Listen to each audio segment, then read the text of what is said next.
Sri Krishna sweets, இலக்கிய கூடல், Srividya matric உயர்நிலைப் பள்ளி இணைந்து நடத்தும் இந்த தொடர் நிகழ்ச்சி, மாணவர்களுடனான ஆத்திச்சூடியின் தொடர் நிகழ்ச்சிக்கு வருகை புரிந்திருக்கும் அனைவரையும் வரவேற்று மகிழ்கிறோம். எல்லாரும் எப்படி இருக்கீங்க? நல்லா இருக்கீங்களா? சாப்பிட்டீங்களா? இந்நிகழ்ச்சிக்கு தலைமை ஏற்றிருக்கும் பள்ளியின் தாளாளர் மற்றும் முதல்வர் உஷா மேம் அவர்களை உங்களின் கரவொலியோடு வருக வருக என வரவேற்கிறோம். இந்நிகழ்ச்சிக்கு சிறப்புரை ஆற்ற வருகை புரிந்திருக்கும் செல்வி ராகவி அவர்களை உங்களின் கரவொலியோடு வரவேற்று மகிழ்கிறோம். இலக்கிய கூடல் அமைப்பின் செயலாளரும் இந்நிகழ்ச்சியின் ஒருங்கிணைப்பாளருமான திரு கோ மணி அவர்களை உங்களின் கரவொலியோடு வரவேற்று மகிழ்கிறோம். கிருஷ்ணா ஸ்வீட்ஸ் எல்லாரும் சாப்பிட்ருப்பீங்க இல்லையா? நாள்தோறும் நல்லது செய்வோம் என்கின்ற பொருண்மையில் ஒவ்வொரு நாளும் பல இலக்கிய நிகழ்ச்சிகளை பல இலக்கிய அமைப்புகளோடும் பள்ளி கல்லூரிகளோடு இணைந்தும் தொடர்ந்து நடத்தி வருகிறது. மாணவர்களுக்கு நற்கருத்துக்களை கொண்டு சேர்க்கும் விதமாக, உங்களின் வாழ்க்கை தரத்தை உயர்த்தும் விதமாக பல நல்ல செயல்களை செய்து வருகிறது. இந்த நல்ல நேரத்திலே நாம் கிருஷ்ணா ஸ்வீட்ஸ் நிறுவனத்தாருக்கு நம்முடைய நன்றியினை தெரிவித்துக் கொள்வோம். இப்போ நம்ம பள்ளி ஸ்ரீ வித்யாலயா மெட்ரிக் உயர்நிலை பள்ளி மாணவர்களுக்கு படிப்பை தாண்டி ஒழுக்கத்தையும் கற்றுத்தர வேண்டும் என்கின்ற பொருண்மையில் மிக அழகாக நடந்து வருகின்ற ஒரு பள்ளிக்கூடம். நம்ம மேம் பற்றி சொல்லணும் அப்படின்னா உங்களுக்கு தெரியாதது இல்லை. எல்லாரோடவும் இன்முகத்தோடவும் ரொம்ப நட்புணர்வோடும் பழகக்கூடிய ஒருவர். தொடர்ந்து நம்ம பள்ளியில் இந்த நிகழ்ச்சியை நடத்தணும் அப்படின்னு அணுகுகின்ற பொழுது நம்ம மாணவர்களுக்கு இதெல்லாம் ரொம்ப தேவை. நீங்கள் போன மாதம் நல்லா கவனிச்சிங்க, ஞாபகம் இருக்கா உங்களுக்கு? எது தர்மம் என்கிற தலைப்பில் நிறைய கதைலாம் உங்களுக்கு சொன்னாங்க வந்த சிறப்பு விருந்தினர். அவங்க சொன்ன கதையை அப்படியே உள்வாங்கிக்கிட்டு நீங்களும் கதைலாம் திரும்ப சொன்னீங்க, கேட்ட கேள்விக்கெல்லாம் பதில் சொன்னீங்க. ரொம்ப ஆச்சரியமாக இருந்தது. அவ்வளோ அழகாக எல்லாரும் கவனிக்கிறீங்க சொல்கிறத. அந்த ஒரு புத்துணர்ச்சி, அந்த ஈர்ப்பு தான் இன்னும் நிறைய நிகழ்ச்சிகளை நம்ம பள்ளியில் நடத்தணும் அப்படிங்கிற ஒரு உயிர்ப்பை எங்களுக்கு கொடுத்தது. அதனால் நல்லா நீங்கள் கவனிங்க. இன்றைக்கும் ராகவி அவர்கள் நிறைய உங்களோட பேச போகிறாங்க, நிறைய கதைகள் உங்களுக்காக சொல்ல போகிறாங்க. எது நட்பு என்கின்ற தலைப்பில் பேச போகிறாங்க. எல்லாருக்கும் ஃப்ரெண்ட்ஸ் இருக்காங்களா? ஃப்ரெண்ட்ஸ் ரொம்ப பிடிக்குமா உங்களுக்கு? யார் நல்ல ஃப்ரெண்டு, யார் நமக்கு தீங்கு செய்கிறா, யார் நல்லது செய்கிறா, அதெல்லாம் தெரியுமா உங்களுக்கு? தெரியுமா? அதெல்லாம் உங்களுக்கு தெரியுமா? சரி. எதெல்லாம் நல்ல நட்பு, எது போன்ற நண்பர்கள் நம் வாழ்க்கையை உயர்த்துவதற்கு பாடுபடுகிறார்கள் அப்படிங்கிறத பற்றிலாம் நிறைய விஷயங்கள் சொல்ல போகிறாங்க.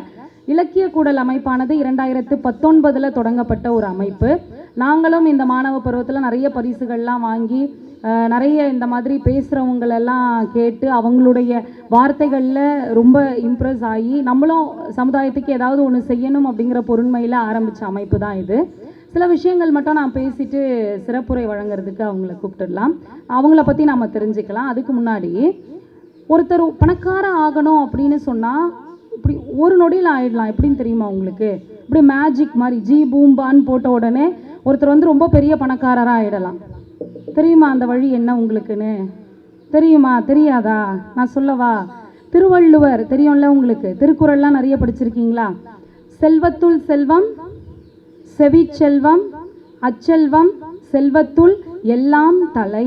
நிறைய செல்வங்கள் நமக்கு இருந்தாலும் செவிச்செல்வம், செவிச்செல்வம்னா என்னது? நம்ம கேட்கறது, ஒருத்தர் சொல்றத நாம கேட்கறது. அந்த கேட்கும் திறன் தான் நம்மை வாழ்வில் உயர்த்தும் அப்படின்னு திருவள்ளுவர் சொல்லியிருக்காரு. இப்போ அவங்க பேச போறாங்க, நம்ம நிறைய விஷயங்கள் கேட்க போறோம் இல்லையா?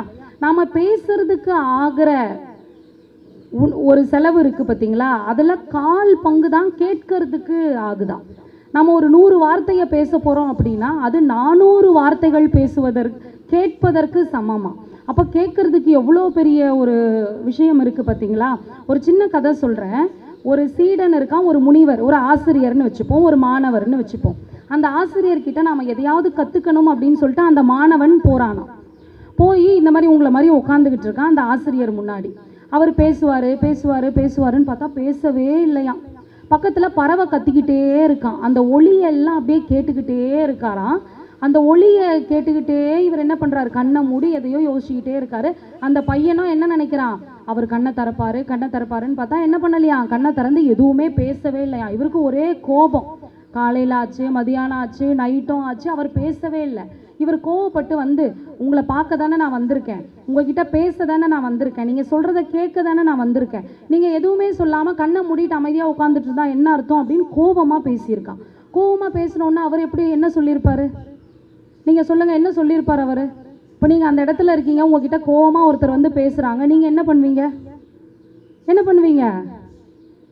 இப்போ தான் சொன்னேன் நீங்கள்லாம் ரொம்ப அழகாக பேசுகிறீங்க கேட்குறீங்கன்னு. என்ன பண்ணுவீங்க நீங்கள் அந்த இடத்துல இருந்தா? உங்களுக்கும் கோபம் வரும் இல்லையா? உங்களுக்கும் கோபம் வருமா? நீ யார் என்னை எதிர்த்து பேசுறதுக்குன்னு கேட்போமா? நம்ம வயசு இருக்கவங்ககிட்டே அப்படி பேசும்பொழுது அவர் குரு, ஒரு ஆசிரியர், அவர் எப்படி நடந்துப்பார்? அவர் என்ன சொன்னாருன்னா, உனக்கு காலையிலேருந்து உட்காந்துக்கிட்டு இருக்கிறதுக்கான பொறுமையே கிடையாது. பறவை எவ்வளோ அழகாக கத்துது, பறவையுடைய ஒளி எவ்வளோ அழகாக இருக்கும் இல்லையா? அதை கேட்கும்போது குயில் பாடும் அப்படின்னு சொல்லுவோம். அந்த குயில் பாடுறதெல்லாம் கேட்கும்பொழுது எவ்வளோ இனிமையாக இருக்கும். அதை கூட உன்னால் கேட்டுட்டு உட்கார முடியல, நான் பேசுகிறத எங்கே நீ கேட்க போகிற, உனக்கெல்லாம் நான் பேச முடியாத, நீ கிளம்பி போ அப்படின்னு சொல்லிட்டாராம். அப்போ கேட்கும் திறன்தான் ஒருவரை என்ன பண்ணுமா? வாழ்க்கையில் உயர்த்தும். இப்போ ஒருத்தவங்க பேசுகிறாங்க, ஒருத்தவங்க நல்ல கருத்துக்களை சொல்கிறாங்கன்னா நாம் அதில் உள்வாங்கிக்கணும். அம்மா அப்பா நம்ம நல்லதுக்கு சொல்கிறாங்க அப்படின்னா, நீ யார் சொல்கிறதுக்கே, அதெல்லாம் நீ சொல்லாத பேசாத அப்படின்லாம் நம்ம சொல்ல மாட்டோம் இல்லையா?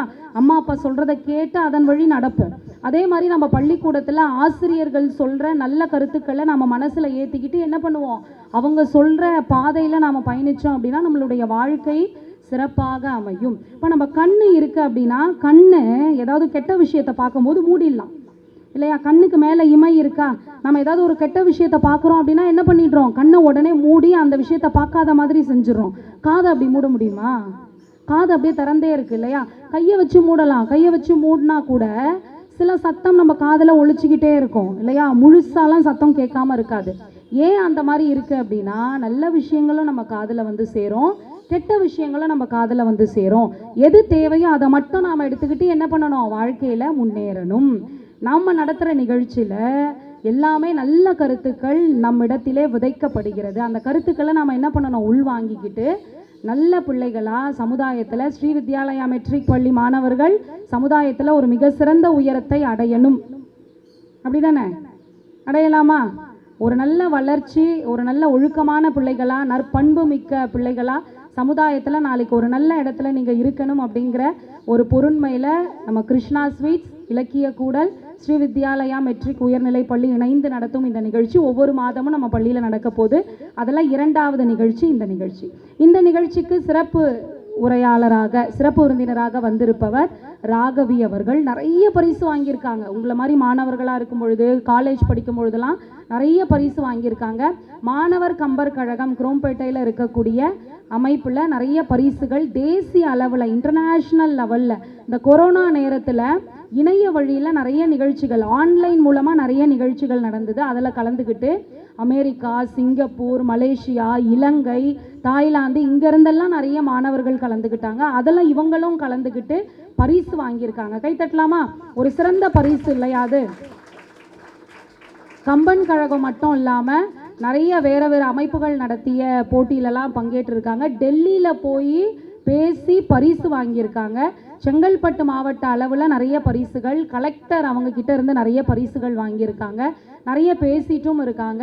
ஒரு சொற்பொழிவாளராக, பேச்சாளராக தன்னுடைய திறமையை ஒவ்வொரு இடங்கள்லையும் பறைசாற்றி வரக்கூடியவர். இங்கே நம்ம குரோம்பேட்டையில் இருக்கக்கூடிய SDNB வைணவ மகளிர் கல்லூரி, அங்கே தான் படிச்சிருக்காங்க. SDNB காலேஜ் அங்கே தான் படித்து முடிச்சிருக்காங்க. இப்போ IT நிறுவனத்தில் பணியாற்றிட்டு இருக்காங்க. இருந்தாலும் இந்த பேச்சுத்துறையின் தமிழ் மீதான அவங்களுக்கு ஆர்வம் அப்படிங்கிறது இன்னும் அதிகமாயிட்டே இருக்குது. அந்த ஆர்வத்தோடவே நம்ம கூட இன்னைக்கு இணைஞ்சிருக்காங்க. அவர்களை இப்பொழுது சிறப்பு செய்யும் தருணம். அவருக்கு பொன்னாடை அணிவித்து சிறப்பு செய்யுமாறு நம் பள்ளியின் தாளாளரும் முதல்வருமான உஷா மேம் அவர்களை அன்போடு அழைக்கிறோம்.